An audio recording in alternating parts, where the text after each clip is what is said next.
we're calling this an emergency pod, correct? Yeah. This is the definition of an emergency for the Bulls. Do we have sirens and horns, or we just make them ourselves and move on? We'll put some emojis up. So look, I mean, last night obviously chaos. Casey Johnson and I were at the Detroit airport and eating dinner there, which is depressing in itself, but just lovely. Lovely. And we board the plane, about to go wheels up, and all of a sudden, the crap hits the fan, and we get word that this went down. It was not a surprise by any means. Zach was on kind of a paternity leave for the last 3 games. The team was expecting him back on Tuesday, but I think he kind of told them he probably wasn't coming back until after Tuesday, which I think was the writing on the wall that Clutch knew something was close to happening and kind of told him, hey, we're about to get something done here. So, so Zach LaVine gets traded. I know there's a lot of unhappy Bulls fans that feel like that's all you get, but here's what gets lost in the translation, I think, for a lot of fans. When you're desperate, the market lets you know you're desperate, and they've been desperate to move Zach for almost 2+ years. So the market feeds off your desperation. That's why the Luka Donic and Anthony Davis trade was so masterfully done, because no one saw it coming. Desperation wasn't out there, and people are like, well, why didn't they put it out there and let the market bid? Because then people know he's out there. Then it becomes a whole big story of you've let this guy know that you're looking to trade him, and knowing Luka and his temperament, it's not going to go well. So look what's going on in Miami with Jimmy Butler, and obviously there's different things behind that than there is with Luka. But so look. They got as good a return as they can get. Rebuilds are painful, and we are finally at that doorstep of a couple of years of pain. So, welcome to the crap show. Yeah, I mean, I was going back to your pod that you dropped last week with Billy, and you kind of re-ranked the top 5 Bulls getting traded, and Zach was 4, and it was mostly and only because of the contract. Right. I was like, my son's actually the one who alerted me that he was traded, and in between games of Madden, and I was blown away because of that exact obstacle. And I'm with you. I don't think the return matters. What it signifies is way more important. Yeah. Right. And here's the other thing that people forget. They move the pieces. Kevin Huerter, Zach Collins, who is interesting because he's not a frontline starter, but he is a frontline starter if you are actually going to move Vooch, which we'll get to in a second. And then Trey Jones, who was an expiring contract and could be involved in another trade if they go ahead and try and get something done. Who cares about that? Getting control of that 25 pick, which was actually also in itself a 26 draft pick, because the way it works out, it's top 10 protected. If the Bulls stayed within the top 10, it then vets to next year, and then it's top 8 protected. And there's no freedom under those rules. San Antonio still has a certain amount of say on your livelihood. That say is gone. Now you can be as bad as you want to be the remaining 32 games this year, or 30. I think it's 32 games this year. Try and sink as low as you can sink. Play the numbers, play the odds, buy that lottery ticket. The only way you win the lottery is if you buy the ticket. The chances aren't great, but guess what? It's not great for Washington or all those other teams that are trying to go for Cooper Flag. And then the 26th draft class is coming. And that's really where you could take your ass off, because that class, I don't know if it has the punches at the top, but it has more depth. And the guys at the top are pretty damn good. But Cooper Flag, to me, is tremendous. I mean, if anybody watched Saturday night, his introduction to the rival, took their soul and showed it to him immediately too. Like the ball was tipped, and he immediately was like, "Here's how it's going to go." Yeah. And it's the thing, the people that know him and have been around him and know the coaches that have coached him, and I've talked about this on this pod previously. It's not just the skill set; it is an unbelievable makeup of F feelings, F everything else. It's about winning games and doing every little thing you can to win games. And guys with that kind of skill set, that kind of size, and that kind of mentality, that's a rarity. And, look, it's the NBA. Maybe he flops, but I'm going to take my chances and invest that he's not, that he's going to be something special. So, Dylan Harper is not a bad consolation prize. Ace Bailey, not a bad consolation prize. The kid from Baylor's been playing well. He got hurt on Saturday. I was watching that game. There's people that have talked about him that he's got some Anthony Edwards in him as far as the athleticism. And so, even Knipple, you watch him and you're like, does his game translate to the NBA? Yeah, with the floor spread out more and it not so congested. He's a top 10 pick. I really think that Arturas did the best he could to fix mistakes from the previous 2 years. His own mistakes. He's paying for his own sins. Let's get that right. I'm not letting him off the hook. This is his fault. He got desperate because of his own stubbornness not to move off guys when he should have. So, he's just reaping his own sins right now. That's all this is. You're paying for your sins. Yeah, which is why Antonio brings up here. Joe, you're really not praising AK for getting his pick back. He never should have traded for DeMar. But I don't live in that land of if. He did. He got his pick back. He got his freedom back. That doesn't mean it's great, but that's the situation he was in. So I don't live in the land of if, and he would have done this, and if he would have done that. That boat's passed. He's made many, many, many, many mistakes. We've gone over those. You could go back to, just recently, Patrick Williams, not letting him go to market and letting him have those years without the market even bidding on you and saying, hey, what am I worth? I got to keep checking my phone because there's stuff going down. There's stuff going down. Yeah, that would be a true emergency podcast if it happened on the podcast. I think what has people pissed off. I get the return. This is just, to me, 2 years of bitterness because of everyone. You obviously, from you guys on down, all the way down to fans, they knew you can't keep running this back. You can't keep running this back. And yet time and time again, they ran it back. And now, finally, if there should be any happiness here from Bulls fans, it's the pain that follows. It's at least they identified the plan, which they never did before. They kept trying to tell you that play-in or 500 seasons were good enough. This is a players' league. We know that. These guys were a bunch of they weren't stars. They were never going to win a championship. They couldn't even win a division championship. And now, like you said, it's going to be painful, but at least it's the right idea. Right.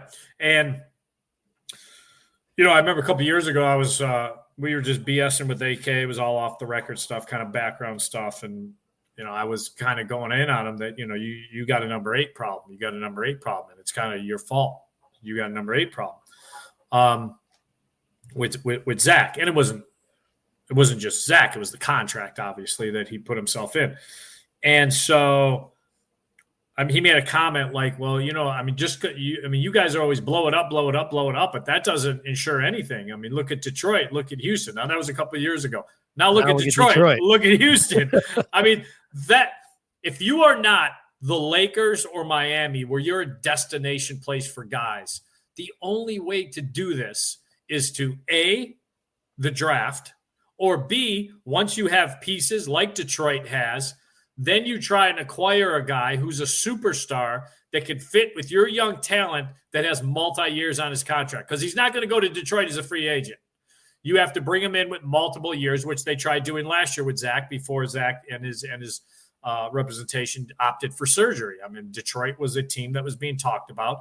It never got real serious, but it got serious enough that it was being talked about and got leaked. So, that's the situation they put him in. And I will say this. I compared Zach to Bradley Beal as far as the history of the league because, and this was why I had a problem with maxing Zach in the first place, there was never, ever in the history of the league a one-dimensional 2 guard that was maxed and it worked out for a team. Never, ever, ever, ever. So when people fought back on me, right when they maxed him, the year before they maxed him, I was fighting it. People were like, I'm an idiot. I don't understand the finances of the NBA. No, but I understand this. Much like the NFL, if you overpay a quarterback and he cannot cover up your mistakes because you now have holes that you can't fill, if you overpay a two guard and you have to supplement, he's the highest paid guy on your roster, and you have to supplement a defensive-minded point guard, a defensive-minded wing to cover up that two guards, and he's not going to be that two-way player, you are automatically up against it. And so, and how do I know that? Because I have the history of the NBA that showed me that. And so I will say where Zach and Bill are different was this year when Zach came in with a completely different attitude. And we've talked about this, whether it was fatherhood, whether it was just an understanding of, I'm not going to worry about being a businessman. I'm not going to worry about the whole clutch thing. I'm just going to go out and have fun and play basketball again. And I'm actually going to try taking on more responsibility by being a willing defender against the team's best backcourt player, which Zach never would have done. He didn't have to because they had Caruso and they had Lonzo. When Lonzo was healthy, they had guys that kind of could do that for him. So for him to take that on, which Bill would never do, shows me a lot about his growth, his maturity, is not only as a player, as a man. That's kind of the kick and the irony in this is he figured it out, but it's too late because now you got to go. So, it is what it is. And unfortunately, AK put himself in this situation, and this is the smelly shovel of crud he's got to dig out of. So there's a couple people here So this comment here kind of embodies the frustration, right? Like we saw this tweet last night. There's a couple more questions, Joe, that are more pertaining to management here that we're going to get to. But like the Bulls getting no first rounders for DeMar, Caruso, and Zach, absolute incompetence. Like that's the spotlight people are casting on this whole stuff. But if you look at it in a vacuum, then you get pissed off. But if you take it individually, what happened? Look, I am not letting AK off scot-free. This is his mess. He created this mess. But DeMar DeRozan, you had to get rid of DeMar DeRozan this summer because they didn't want to go over the cap. Again, that's a Reinsdorf mandate, so that's not AK's fault. That's ownership. And you couldn't get rid of Zach, the contract that you never should have given him. So now you had to get rid of DeMar, and teams knew that. So your livelihood is dictated by the market, and the market knows you're desperate. So people weren't going to offer first-round picks. You just got to move them. The Giddey thing with OKC, I think, is frustrating because OKC has such a surplus of draft picks. If they didn't have all the draft assets, you would say, okay, we really like Giddey. He's way younger than Caruso. We feel like Kobe is not a pure point guard and might be suited better as a two guard, especially if we move off Zach LaVine. So we're going to, let's take that one individually. Maybe not the greatest decision, but the bigger sin was Andre Drummond. You could have traded him for multiple second-round picks at last year's deadline to Philadelphia, who he was going to go to in free agency the entire time anyway. But you didn't want to because you wanted to compete. Again, these are all your mistakes that we could bring up, but that's different than getting out of those mistakes. And so you could lump it all together and say, look, you did this, this, and this, and this. And I know people like to be clever and go, the Bulls traded Zach, and this is what they got back, or they traded for Vooch and DeMar, and this is what they ended up giving. That's fine to do, but you can't. That's not how it works. It individually has to be done in each one. Why did this happen? How did this happen? And that's where we are today. It happened because of a lot of bad mistakes. So what changed? Why do you think he like AK specifically finally resigned to himself to this fate, and then to the point this football CF candy asked Joe why Michael Reinsdorf is trusting Arturas to rebuild the team? Why wouldn't you fire him if you're the owner? So put all of that in a vacuum, and what do you spit out? All right, the first part of it is Michael was in charge of hiring Arturas, okay? And the plan all along, when Michael was empowered by Jerry, first of all final decisions have to go through Jerry, the major decisions. Like huge signings. The max contract for Zach had to be given a thumbs up by Jerry. That's the way life is. But the smaller moves, I would even say that probably the move yesterday, I don't know if that got to Jerry. They probably informed Jerry we have to trade Zach by any means.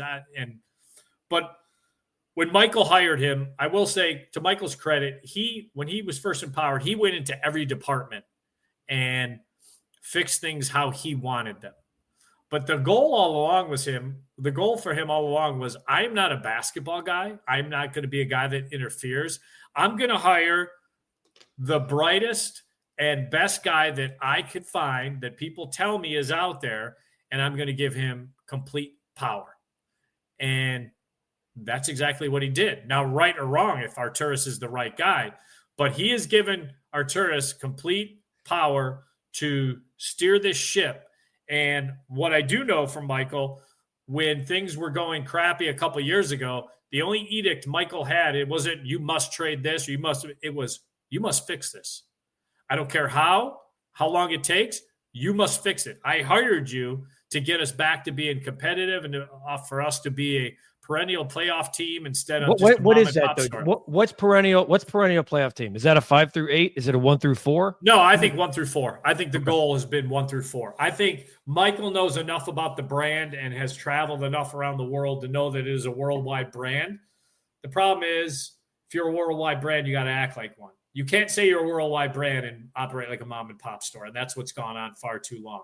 So Michael felt like he put the right guy in place in Arturas. And look, there's a lot of people around the league that thought that was a great hire. So it isn't like the Reinsdorfs found some gem and overpaid that gem. And it's really, no, this was a guy on the rise. So I think Michael thinks, okay, if you're a guy on the rise and I believed in you and a lot of people in the league believed in you, fix this. And so he's going to be allowed to fix it. Now, how many fixes does he get? How many chances at it does he get? I mean, this technically is going to be his second go at it. Arguably, it should have happened at least last year at the latest, but that's always going to be debatable. So, I think that's kind of where we are right now. Is he's been told fix it, and he's got to fix it, and we'll see if he can. So Zach's gone. The trade deadline's Thursday. Yeah. I have a 2-part question here. What did the Doncic trade do to the entire market other than shock the shit out of everyone? And did that kickstart, at that point, are there teams out there going, we're desperate. Luka got traded. Let's get these deals done. Zach's gone, etc. Let's stick to the Bulls. Did the Luka trade ripple effect all as far as AK's phone? And how many more players do you expect to go before Thursday? Yeah, no, that the Luka AD is its own island, its own entity. Because there was no one that look. From what I've been told and what other people have been told, Dallas had an understanding that Luka was going to be coy about signing the Supermax. And now people are like, well, how can he leave $100 million on the table? If Luka can sign and be in a better place mentally for $100 million less, but be in a spot he wants to be in, Dallas couldn't gamble on that. So I think, I think the out of shape 270 pounds was a little overblown, but I will say he is not a guy that was showing up in conditioning throughout his rehab. That's known. That's been known for a while about him. He's one of those guys that thinks practice and playing will get him in shape, not the extra work. And he's got to figure that out real quick, that's not how you go through life. You get away with it from your 18s to your 26s and 27s, and he's 25. So he can get away with coming to camp and looking like, he needs Ozempic and then working his way through it and getting ready for the season that way. It's kind of how they used to do it old school anyway. But Dallas had to ask itself, we have a guy that's not committing to us fully, and we have a guy that is also decided that conditioning is secondary to him. So how are we going to handle that? And what they came up with is get the best piece possible to win now instead of kicking the can down the road. So I'm not beating up Dallas as much as so many other people are. Luka's got a lot to prove by going to LA and being the face of that franchise. Now, 4 years from now, it could look great. They give him the money. Maybe LeBron's moved on. Exactly what you could build around him because he's been paid, and you find the right pieces for him. But it's not going to be an easy fix with LA either. So, but it had nothing to do with Fox. LaVine had nothing. That was its own holy crap. Now, the message I think it did send throughout the league that affects all the teams, including the Bulls, is organizations are now starting to take power back. That it's not going to be the players that dictate this. It's not going to be what's going on in Miami, which is a hostage situation. And I think what you're hearing, and from the Bulls, and you're hearing this from other teams and other players, this apron, now that it's actually reality, is a kick in the ass that people did not realize how strict it's going to be. And I'm wondering if you're going to start seeing the market now setting lower prices on guys and teams saying, oh, he's up for a supermax, let's move off him before we get to that. That becomes more common practice. So it's going to be interesting because I think what you saw in that trade is ownership taking power back from the players for the first time in decades. So we got differing opinions, but we at least see there's fans like I am who said he wouldn't trust AK to steer a toddler's bike. We have Anthony saying, thank goodness we have finally picked a direction. I actually think there are more people like Anthony than we think. They just haven't spoken out yet. Like Anthony saying, continue to bring in young players. But then there's also like people. I mean, here's Swayze. At least they have a couple guys to build around. They're young guys. They have the pick back now. They have to draft. So there are people, but the question is, do we trust that this is the right front office? But right. And it's not done. To your point, it's not done. So, so who's gone? Who's next? I know for a fact, and obviously we talked to him yesterday when that airplane landed, Vucevic was letting teammates know that he's probably next. There's no way that they would trade Zach and keep Vooch. So I think Vooch is next, and then don't sleep on them making a decision on either Kobe or Ayo. Both of them have 2 years left on the contracts. Ayo works a lot better with Josh Giddey, and they seem to be invested in Josh Giddey. We'll find out the price that they're going to be invested in on him this summer. Hopefully they let the market dictate it first instead of doing a P-will and saying, let's just give him this, hell with it. He wanted $30 million. I reported that early in the year. He wanted the Suggs contract. I don't think he wanted it at 5 years. I think it would have been more at 4 years, but he's not getting that. So I think you let him go to market. And to me, Josh Giddey, if he goes to market, I would be shocked if another team bid more than $20 million on him. So you may get him at a pretty good price at, 18, 19 million for a 6'8" point guard who is now suddenly starting to realize that he has to work on things, his defense, his footwork. There's come a realization and a wake-up call that you didn't get playing in Australia in that pro league, and you got away with it in OKC because you had so many great defenders around you that covered up your mistakes. Well, now you don't. Now you got to look at the man in the mirror. So I definitely think Vooch is next. Don't sleep on Kobe just because I think Josh and Kobe, they like each other. I just don't think they work well together. And I don't think Ayo and Kobe are redundant players by any means. I just think Josh needs the ball in his hand, and Kobe, his best year was last year when he had the ball in his hand. So you've kind of have a conflict of what's best for the players. So, and then, there might be pieces, Torrey Craig, I don't know if it's been reported yet. Torrey Craig and Duarte are both waiver casualties. Trey Jones, who they just acquired, could be dealt because it's an expiring contract and does have value on the trade market. So that's kind of where we stand. But what's that? Lonzo. Oh, yeah, Lonzo. Yeah, Lonzo's another sneaky one that I think could go. I mean, if AK does this right by Thursday, they would have shed themselves of Zach, Vooch, Lonzo, and then decide if they want to go ahead and also remove Kobe from the picture now or make him part of a package with one of those guys, or go ahead and keep him and then kick that can down the road to this offseason once they find out how much they have to pay for Giddey.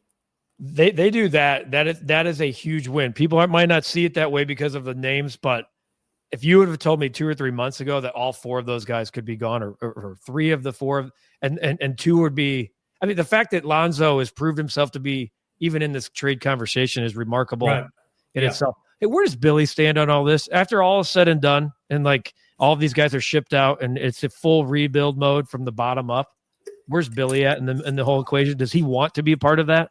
I think people take the comments and the departure from Oklahoma City that he left a mutual decision to leave because he didn't want to be part of a rebuild.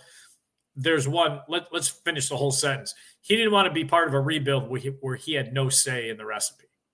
So they go to Billy a lot with stuff. Hey, this is what's going to happen. What do you think about it? How do you feel about that? And that empowers him. I can coach that guy. Yes, I can. Yeah, let's do that. Yeah, let's. So he sees the big picture. So it's not about he didn't want to be part of a rebuild. He didn't want to be part of a rebuild where he's just supposed to coach and shut up. He wanted to be part of a rebuild where there's communication. He's told, what do you think about this? Because Billy, as the podcast last week, Billy's IQ, basketball IQ, and also his circle of people. He still has his hands with talking to college coaches. He still has his hands in a lot of stuff. And the nice thing is Billy could kind of focus on the NBA team. And at the end of the year, they put all the film together. Hey, we like this guy from this school, this school, this school. Do you have a relationship with that coach? Can you call him and talk to him and see what and Billy does that. He'll call, whether it's Coach Calipari or a coach, whatever coach. And he's got a relationship with a lot of coaches. What do you think about this kid? What's this kid like under fire? Blah, blah, blah. So that was stuff he did not have empowered in his hands in OKC. That's the big difference. All right, so let's assume the Bulls don't get Cooper Flagg because it's two completely different conversations if they were to win the lottery, right? So that we're just going to table that. They don't. They finish in the lottery. They bottom out. They get a good pick. What's this thing look like in 2 or 3 years? Like, can the Bulls be a free agent destination ever again?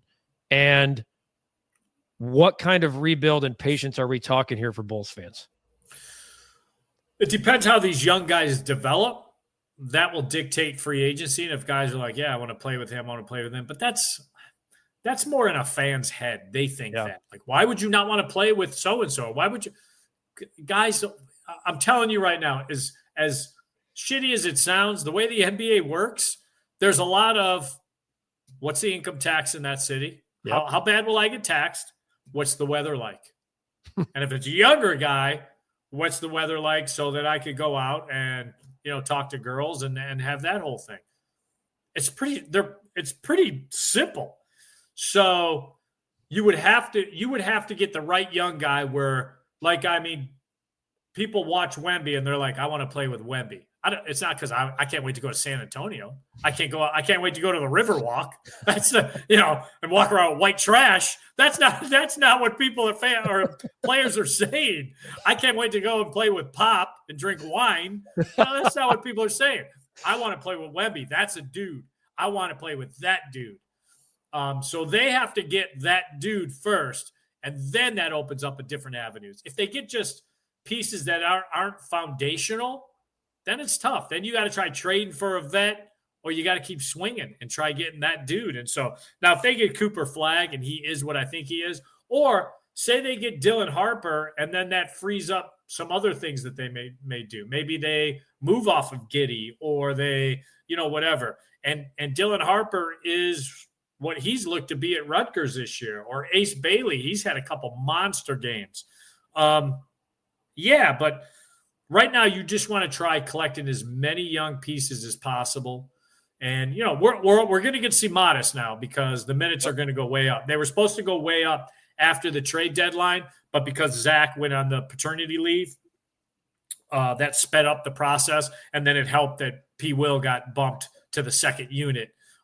So that just, hey, let's try Modest and P. Will together and see if we could put these two forwards together and make something work. And obviously Julian Phillips has been the casualty of that, but Julian Phillips is what he is. So that crossover Modest had on Podol in the Toronto game, there's not, I don't care what anybody says. You watch NBA games, there's not a lot of 6'10" guys that cross over a big guy, but not just cross him over.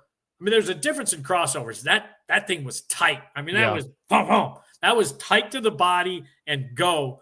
And you forget how big he is and his length. And so there's something there. I'm not saying he's a superstar. Yeah, but he kind of can be a star. He can be a star.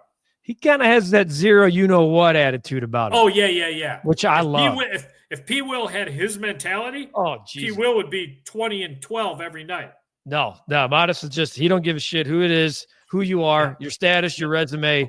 He's going to do what he does.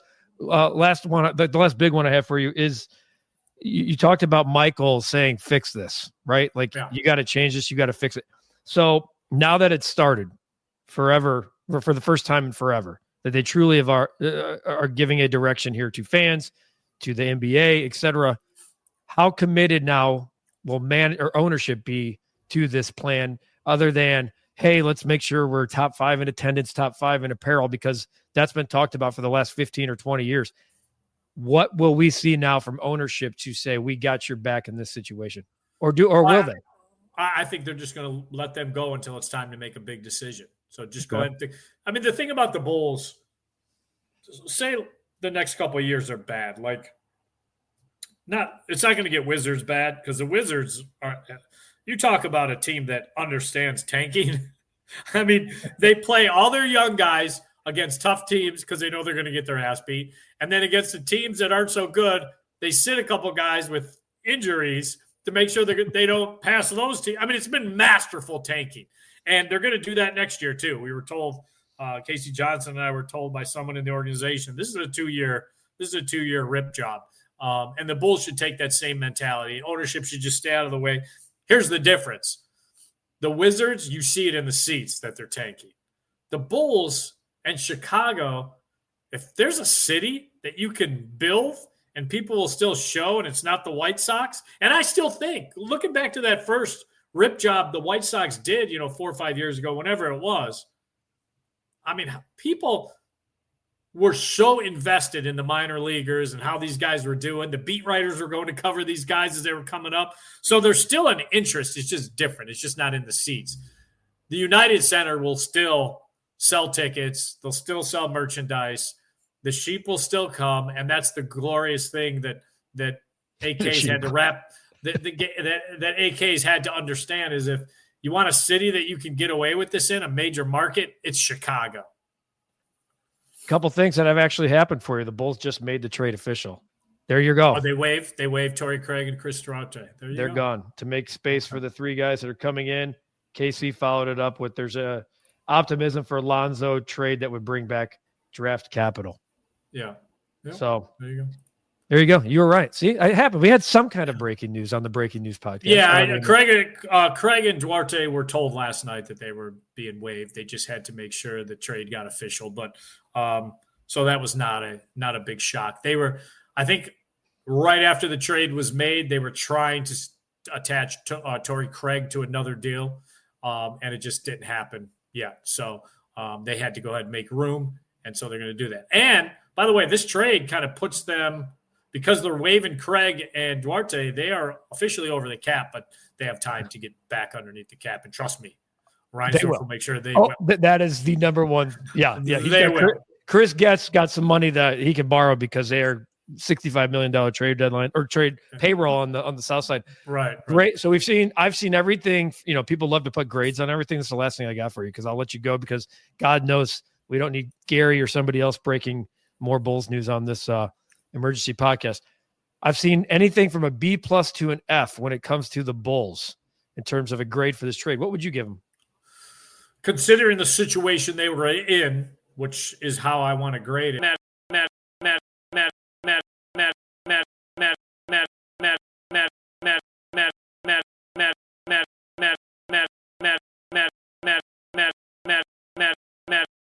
And as much as he's turned around within himself, you're really, really handcuffed.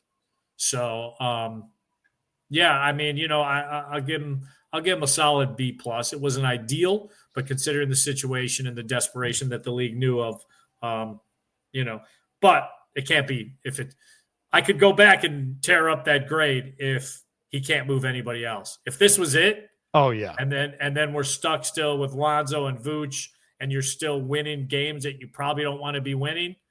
This grade dips immensely. Yeah, like on Thursday, if we're sitting here talking and this is what's been done, then you have to. We're assuming that the hardest part has happened, and now you're going to get. Yeah.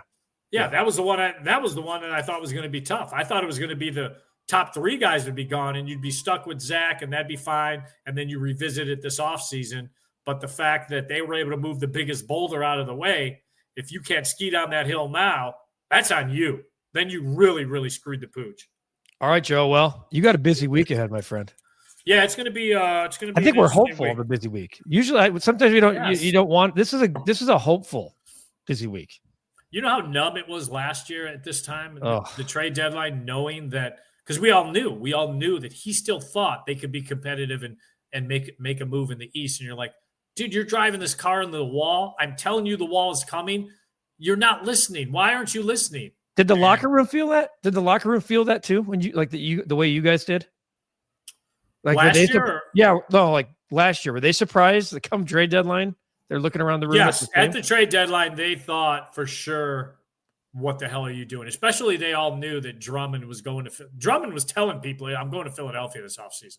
Philadelphia, forget tampering. Philadelphia was recruiting Drummond at the beginning of last year when we went into Philadelphia. And everyone knew he was going to go to Philadelphia. And then they're offering second-round picks, 2 of them. And AK's like, no, we got to win. We got to have asses in the seats. We got a shot to play. We got a shot to lose to Atlanta in the play-in again. Let's do it. So direction has been picked. And if people don't like pain, then turn away for a couple of years. If you like pain and you want to ride this out, then put a seatbelt on. It's going to be a bumpy, ugly ride. All right, my friend. I have a feeling you're going to be doing at least one more podcast this week.